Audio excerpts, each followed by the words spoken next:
ஃப்ரெண்ட்வுட்ஸ் நேயர்களுக்கு வணக்கம். ஆளுநர் ஆர் என் ரவிக்கு ஒரு பக்கம் உச்சநீதிமன்றம் கேள்வி மேல கேள்வி துருவி துருவி துருவி அவரை முடக்கி போட்டிருந்தாலும், ஒரு சைடு நியாயமான கேள்விகள் பொதுமக்கள் மத்தியிலும் சரி, அரசியல் தலைவர்கள் மத்தியிலும் சரி முன்வைக்கப்படுது. இது ஆளுநரை பெருந்தன்மையை ஏத்துக்கிறாரா? செஞ்ச தப்பு நம்ம தான், அவருனாவோ நான் தான் தப்பு செய்யாத மாதிரியும் எல்லாரும் என்ன குறை சொல்ற மாதிரி இப்ப பொங்கி எழுந்திருக்காரு. என்ன விஷயம் பாத்தீங்கன்னா, தனியார் நாளிதழ் என்ன பண்ணிருக்கு, ஒரு விஷயத்தை சொல்லியிருக்கு. ஆளுநர்கள் எந்த மாதிரியான விஷயங்களை செயல்படுறாங்க, அதாவது பாஜக ஆளாத மாநிலங்கள்ல ஆளுநர்கள் மூலமா எந்த அளவுக்கு ஸ்ட்ரகிள் கொடுக்கறாங்க அப்படின்றத விவரிச்சு ஒரு தனியார் நாளிதழ் எழுதியிருந்தது. இத நம்ம முதல்வர் மு க ஸ்டாலின் இருக்காருல்ல, அவர் என்ன பண்ணாரு, எக்ஸ்தல பதிவுல ஒரு பதிவு ஒண்ணு போட்டாரு. அதாவது சட்டசபை மாண்பையே சீர்குலைக்கிற ஆளுநர் அவர்கள் தார்மீக பொறுப்பை கொண்டு என்ன பண்ணணும், இந்த பதவியில இருந்து விலகணும். ஏன்னா அவர் அரசியலமைப்பே என்ன பண்ணல, மீறுறாரு. அரசியலமைப்பு சட்டத்தை குழி தோண்டி போட்டு என்ன பண்றாரு, புதைக்கிறாரு அப்படின்னு சொல்றாரு. அது இல்லாம பாஜக அரசும் என்ன பண்றது, தங்களுடைய எதிர்ப்பை அவங்க ஆளாத மாநிலங்கள்ல ஆளுநர் மூலமா என்ன பண்றாங்க, ரொம்ப பிரஷர் கொடுக்கறாங்க, ஸ்ட்ரகிள் கொடுக்கறாங்க அப்படின்ற மாதிரி ட்வீட் ஒன்று போட்டிருந்தாரு. இதை கண்டிச்சு நம்ம ஆளுநர் ஆர் என் ரவி, உண்மையின் சொருபி, பொய்யுரையாத ஆளுநர் அவர்கள் என்ன சொல்றாருன்னா, தவறாமல் நடந்து கொள்ளுகிற ஆளுநர் அவர்களே சொல்லலாம். ஏன்னா அரசியலமைப்பு சட்டத்தை 1% 0.1% கூட மீறாத ஆளுநர் என்ன சொல்றாருன்னா, முதல்வர்கள் அவர் மாண்பை என்ன பண்றாரு, சீர்குலைக்கிறாரு. அந்த அளவுக்கு இறங்கி வந்தா இந்த மாதிரி திட்டணும், எதுக்கு என் மேல இவ்வளவு கொலவெறி, நாளா அரசியலமைப்பு சட்டத்தை தான் நான் பண்றேன், ஃபாலோ பண்றேன், எனக்கு அரசியலமைப்பு சட்டத்துப்படி தான் நான் என்ன பண்றேன், எல்லாமே செய்யறேன், எனக்கு மாநில அரசுக்கு எந்தவித வெறுப்பு உணர்ச்சி இல்லை, ஏன் இந்த அளவுக்கு இது மாதிரி பேசுறாரு அப்படின்ற மாதிரி அவரு சொல்லியிருந்தாரு. ஐயா, ஆளுநர் அவர்களுக்கு ஒரு சில விஷயங்கள் மட்டும் நம்ம சொல்ல வேண்டியது, முதல்வர் ஐயா மட்டும் உங்களை குறை சொல்லல, கேள்விகள் கேட்கல. உச்ச நீதிமன்ற நீதிபதிகளே உங்களை கேள்வி கேட்டிருக்காங்க. நீங்க அரசியலமைப்பு சட்டத்தை மீறீங்க, ஆர்டிகல் 200 நீங்க என்ன பண்ணல, கடைபிடிக்கிறது இல்ல, எதுக்கு மசோதாவை ரிட்டர்ன் அனுப்புறீங்க, அதுக்கப்புறம் திருப்பி அவங்க மசோதா போட்டு வந்ததுக்கு திருப்பி நீங்க எதுக்கு குடியரசுத் தலைவருக்கு அனுப்புறீங்க, அப்ப ஆளுநருக்கு ஸ்ட்ரெயிட்டா அனுப்பாம டைரக்டா குடியரசுத் தலைவருக்கு அனுப்பிடலாம்ல, எதுக்கு ஆளுநர் ஒருத்தர் இருக்கிறாரு அப்படின்ற மாதிரி கேள்வி எல்லாம் கேட்டிருக்காங்க.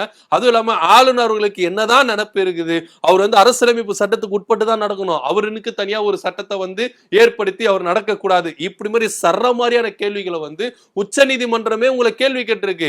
அது கூட தெரிஞ்சுக்காம முதல்வர் ஐயா நியாயத்தை பத்தி தான் சொல்லியிருக்காரு. உங்க மேல வச்சிருக்கிற குற்றச்சாட்டுகளும் நீங்க நடந்து கொள்கிற விதத்தை பத்தி தான் அவர் பேசினார கண்டி, அவருடைய சொந்த கருத்தையோ அவருடைய தனிப்பட்ட வெறுப்புணர்ச்சியோ அவர் வெளிப்படுத்தவே இல்லை. நீங்க தான் அதை என்ன பண்றீங்க, திசை திருப்புறீங்க. முதல்வர் இப்படி நடந்துகிட்டாரு, முதல்வர் இப்படி பேசிட்டாரு, சரி ஓகே அவர் பேசினாரு வச்சோம், அவர் அந்த அளவுக்கு பேச வச்சது யாருங்க காரணம், நீங்க தானே காரணம். நீங்க அரசியலமைப்பு சட்டத்துக்கு உட்பட்டு நடந்திருந்தா, கொடுத்த மசோதாக்களை சைன் பண்ணி அனுப்பியிருந்தா, அப்படி சப்போஸ் உங்களுக்கு அதுல குறைய இருந்ததுன்னா அது டைரக்டா நீங்க எனக்கு இந்த லைன்ல இந்த விவகாரம் எனக்கு குறையா இருக்கு, இதை மாத்தி அனுப்புங்க அப்படின்னு நீங்க டைரக்டா சொல்லணும். எதுவுமே சொல்லாம நான் கடப்புல தான் போட்டு வச்சுப்பேன், என் ஜோபியில தான் போட்டு வச்சுப்பேன், ஜோபியில போட்டு வச்சுக்கிறீங்க. அதுக்கப்புறம் எதனா ஒரு குறை சொல்லுமே சொல்லிட்டு ஏதோ ஒன்று பண்ணிட்டு ரிட்டர்ன் அனுப்புறீங்க. சரி ஓகே, ரிட்டர்ன் அனுப்புறீங்க, திருப்பியும் அவங்க அதை கரெக்ஷன் பண்ணி சட்டசபையில நிறைவேற்றி உங்களுக்கு அனுப்புனா அது நீங்க என்ன பண்ணணும்னா சைன் பண்ணி தான் அனுப்பணுமே கண்டி, குடியரசுத் தலைவருக்கு அனுப்பக்கூடாது. அப்படி உங்களுக்கு குற்றம் இருக்குதுன்னு தெரியல, முதல்ல குடியரசுத் தலைவருக்கு அனுப்ப வேண்டியதானே. அதை போட்டுட்டு கடப்புல வச்சுட்டு திடீர்னு அனுப்பிட்டு அவங்கள நிறைவேற்றி அனுப்புனா நீங்க குடியரசுத் தலைவருக்கு என்ன அர்த்தம் இருக்கு அப்படின்ற மாதிரி நிறைய பேர் விஷயங்கள் கேள்வி கேட்கறாங்க. முதல்ல தமிழ்நாட்டுல ஆளுநர் ஆர் என் ரவி இருக்கிறதுக்கே தகுதி இல்லை அப்படின்னு நிறைய இடத்துல என்ன பண்ணுது, எதிர்குறல்கள் எழுப்பின்னு இருக்கு. இதன் மத்தியிலும் ஆளுநர் ஆர் என் ரவி கைவிடப்பட்ட நிலைமையில தான் இருக்காரு. என்ன அப்படின்னு பாத்தீங்கன்னா, இவ்வளவு விஷயங்கள் நடக்குதுங்க. அதாவது தமிழ்நாடு அரசு இப்ப என்னென்ன செய்தி என்னென்ன பேசுறாங்க அப்படின்னு சொல்லிட்டு செய்தியை மத்திய அரசு கொடுக்கிற உளவுத்துறை இருக்கு, உச்ச நீதிமன்ற நீதிபதிகள் என்னென்ன கேள்விகள் கேட்டாங்க அப்படின்றது தெரிவிக்கிறதுக்கு உளவு பிரிவு இருக்கு. இவ்வளவு உளவு பிரிவு செய்திகளும் மத்திய அரசுக்கு போயும் மத்திய அரசு என்ன பண்ணுது, செவியை என்ன பண்ணிக்கிருச்சு, க்ளோஸ் பண்ணிக்கிருச்சு. இதுக்கப்புறம் அவங்களுக்கு பேசுறதுக்கு எதுவுமே இல்லை, கேட்கறதுக்கு எதுவுமே இல்லை அப்படின்னு சொல்லிட்டு நீங்க என்னதான் கத்துன்னு கத்துங்க, நீங்க என்னதான் கேள்வி மேல கேள்வி கேளுங்க, உங்களுக்கு எங்க சைட்ல இருந்து ஒரே பதில் வராது. இவர் தான் ஆளுநர், எங்களுக்கு எப்போ தோணுதோ அப்ப நாங்க மாத்திக்கிறோம் அப்படின்னு சொல்லிட்டு மத்திய அரசு என்ன பண்ணுது, வாயையும் காதையும் மூடிட்டு உக்காந்துருக்கு. இப்போ நடுவுல மாட்டின்னு யாருன்னு பாத்தீங்கன்னா நம்ம ஆளுநர் ஆர் என் ரவி ஐயா தான். ஆளுநர் ஆர் என் ரவி என்ன பண்ணாருன்னா, மத்திய அரசு சொன்ன அஜெண்டாவை எல்லாத்தையும், அவங்க கொடுத்த சப்ஜெக்ட் எல்லாத்தையும், அவங்க கொடுத்த சர்க்குலர் எல்லாத்தையும் இங்க இம்ப்ளிமெண்ட் பண்ணிட்டாரு. இப்போ என்னன்னா, ஆளுநர் ஆர் என் ரவி பண்ணதெல்லாம் அரசியலமைப்புக்கு உட்பட்டு வருதான்னு பார்த்தா அரசியலமைப்பு சட்டத்துக்கு மீறி பண்ணியிருக்காரு. இப்போ உச்சநீதிமன்றம் என்ன பண்ணுது, கண்டனங்கள் தெரிவிக்குது, கேள்வி மேல கேள்வி கேட்குது.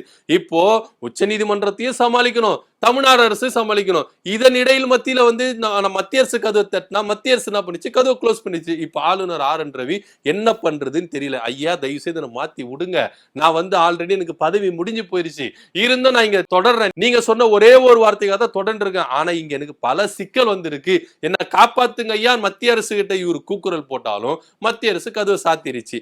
இப்ப ஆளுநருக்கு என்ன பண்றதுன்னு தெரியல. இப்ப அவர் என்ன பண்ணனா மத்திய அரசையும் பகச்சுக்கிட்டு திடீர்னு ராஜினாமா பண்ணாருன்னா ஓகே, ஆனா இப்ப மத்திய அரசு பகச்சிக்க முடியாது. இவர் ஆர்எஸ்எஸ் சித்தாந்தத்துல இருக்கிற ஆளுநர் ஆர்.என். ரவியா இருக்கு. இப்ப மத்திய அரசு ஒருத்தர் வந்து நீங்க அங்க போங்க தமிழ்நாட்டுக்கு போனா மத்தவங்க என்ன பண்றாங்கன்னா பயப்படுறாங்க. எதுக்குங்க நாங்க போனோம், இவர் பண்ற தப்புக்கு இவர் தப்பு பண்ணிட்டாரு, இப்ப உச்சநீதிமன்றமோ எல்லாருமே சர மாதிரி கேள்வி கேட்கறாங்க. இப்ப நான் போய் உக்காந்தேன்னா எல்லா பழியும் நான் ஏத்துக்கிற மாதிரி இருக்கும். முதல்ல அதை வந்து கிளியர் பண்ண சொல்லுங்க, அதுக்கப்புறம் நாங்க உள்ள போறோம்னு சொல்லிட்டு நிறைய பேர் என்ன பண்றாங்களா மத்திய அரசுக்கு ஆப்போசிட்டாவே செயல்படுறாங்களாம். இப்போ ஆளுநர் ஆர்.என். ரவி என்ன பண்ணணும் அப்படின்னு பாத்தீங்கன்னா கொடுக்கிற மசோதாக்கெல்லாம் சைன் போட்டு அனுப்பி இதை என்ன பண்ணு இங்கே காம்ப்ரமைஸ் பண்ணிட்டு அதுக்கப்புறம் ஒரு ராஜினாமா பண்ணாருன்னா வேற ஒருத்தர் போடுவாங்க.